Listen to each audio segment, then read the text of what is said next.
নমস্কার বন্ধুরা, আশা করি সবাই ভালো আছেন। লিগ্যাল ফর অল চ্যানেলে আপনাদের সবাইকে স্বাগত জানাই। বন্ধুরা, আজকে মেনটেনেন্সের জন্য আপনারা কি রণনীতি অবলম্বন করবেন সেই নিয়েই কিন্তু কথা বলবো। বন্ধুরা, যখন আপনার এগেনস্টে কোনো মেনটেনেন্সের কেস হয় তখন আপনার কাছে কিন্তু একটি আদালতের নোটিশ আসে এবং সেই নোটিশের সঙ্গে একটি পিটিশন আসে। সেই পিটিশনে আপনার নামে অনেক অভিযোগ লেখা থাকে। এখন আপনার সেই অভিযোগগুলো পড়ে মনে হবে যে এগুলো তো সবকটাই মিথ্যে কথা এবং এর এগেনস্টে সব কিছুরই আমার কাছে প্রমাণ রয়েছে, অর্থাৎ আমাকে আর কোনো খরপোশ দিতে হবে না এবং সে নিয়ে আপনারা খুবই নিশ্চিত থাকেন।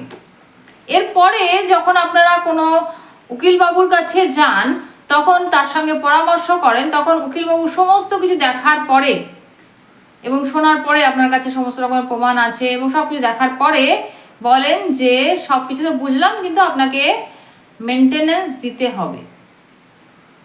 তখন আপনার মনে হয় যে কেন মেনটেনেন্স কেন দিতে হবে? আমার কাছে তো সব ধরনের প্রমাণ রয়েছে এবং মিথ্যে মেনটেনেন্সের মামলা করা হয়েছে আমার এগেনস্টে। সেক্ষেত্রে বন্ধুরা আপনাদেরকে বলি যে মেনটেনেন্সের মামলা যখন হয় তখন একটা ইন্টারিম মেনটেনেন্সের পিটিশনও কিন্তু ওই মূল পিটিশনের সঙ্গে দেওয়া হয়।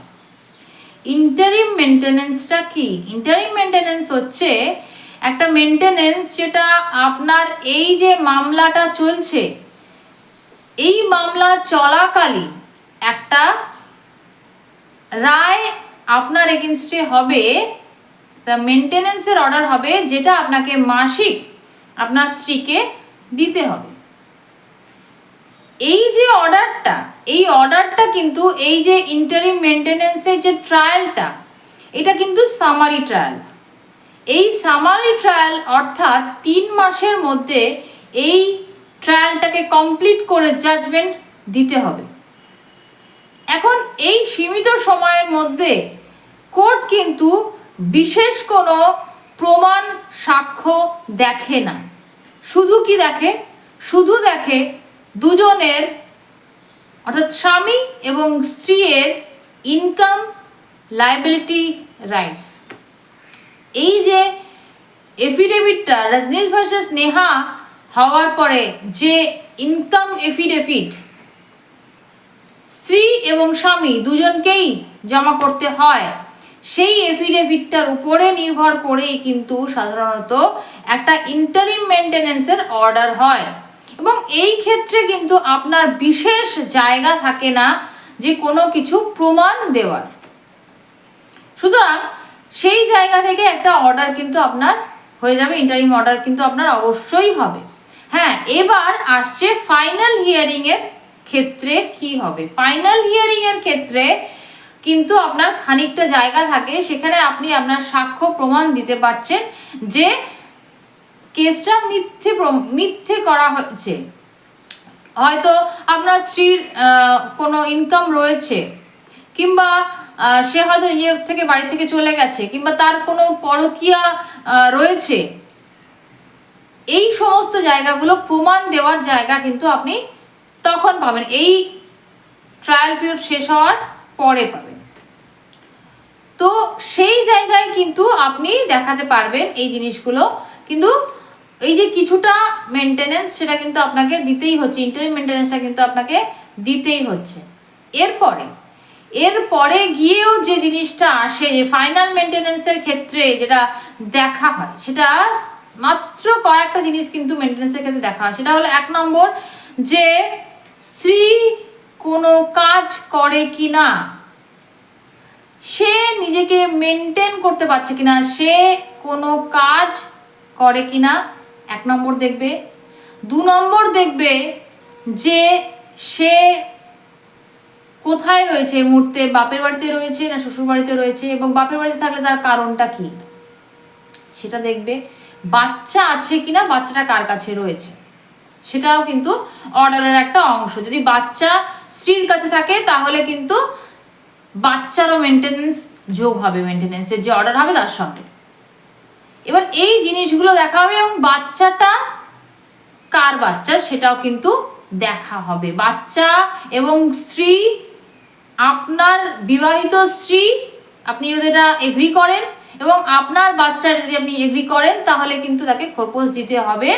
যদি তার মানে আপনার স্ত্রী যদি কোনো রকমের কোনো ইনকাম সোর্স না থাকে তাহলে।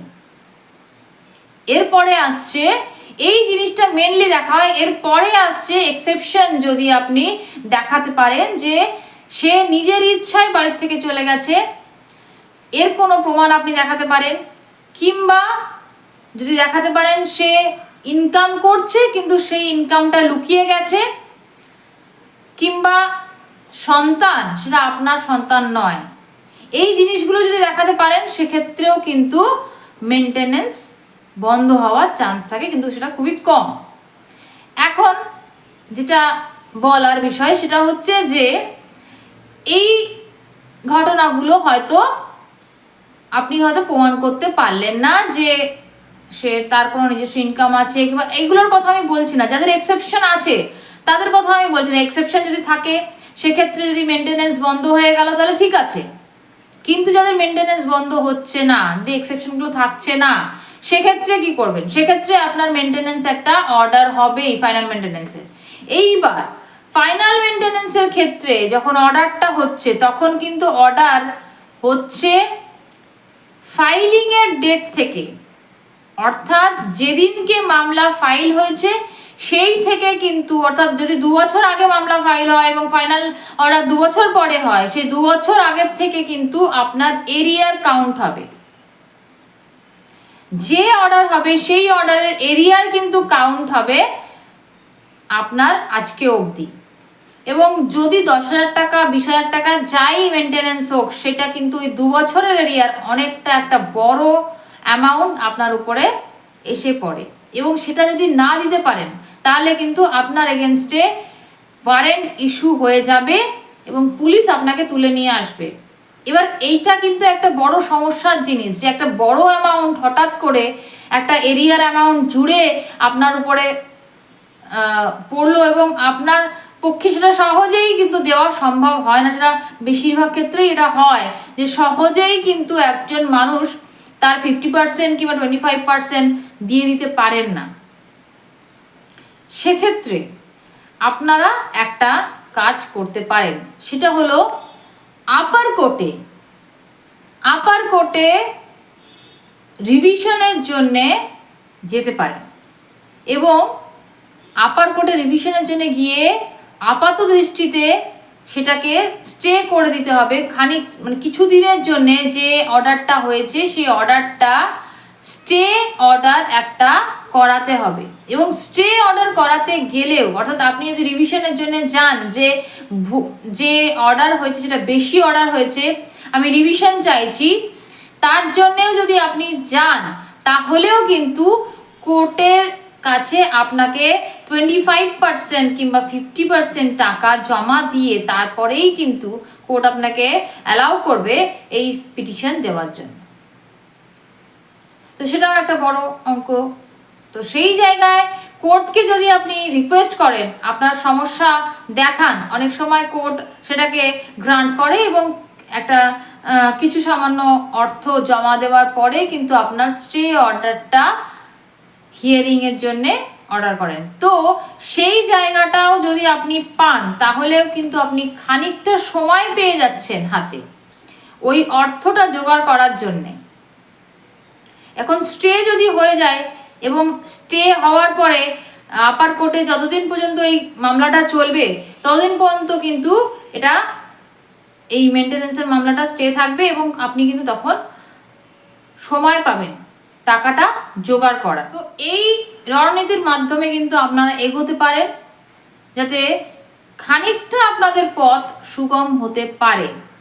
এবং পরবর্তীকালে অনেক সময় এই জিনিসটা হয় যে লোয়ার কোর্টে হয়তো মেনটেনেন্স অনেক বেশি আসে, অনেক তথ্য প্রমাণ লোয়ার কোর্ট দেখে না, সেক্ষেত্রে হাইকোর্টে যাওয়ার পরে কিন্তু সেই জিনিসগুলোকে প্রমাণ করা কিংবা সেই জিনিসগুলোর উপরে দৃষ্টিপাত করা অনেক বেশি সহজ হয়ে যায় এবং হাইকোর্ট অনেক বেশি ইলাবোরেটলি কিন্তু জিনিসগুলোকে দেখে। সেক্ষেত্রে অনেক সময় কিন্তু মেনটেনেন্স কমও হয়ে যায়। তো এই ধরনের সমস্যায় যদি আপনারা পড়েন, মেনটেনেন্স এইভাবে আপনারা খানিকটা কম করতে পারেন। আজকের ভিডিও কেমন লাগলো অবশ্যই কিন্তু আমাদের কমেন্ট করে জানাবেন। আর যদি ভালো লাগে আজকের ভিডিও তাহলে অবশ্যই লাইক, কমেন্ট, শেয়ার করবেন, সাবস্ক্রাইব করে আমাদের পাশে থাকবেন, বেল আইকন প্রেস করতে ভুলবেন না। দেখা হচ্ছে পরবর্তী ভিডিওতে। ততক্ষণ ভালো থাকবেন, সুস্থ থাকবেন, নমস্কার।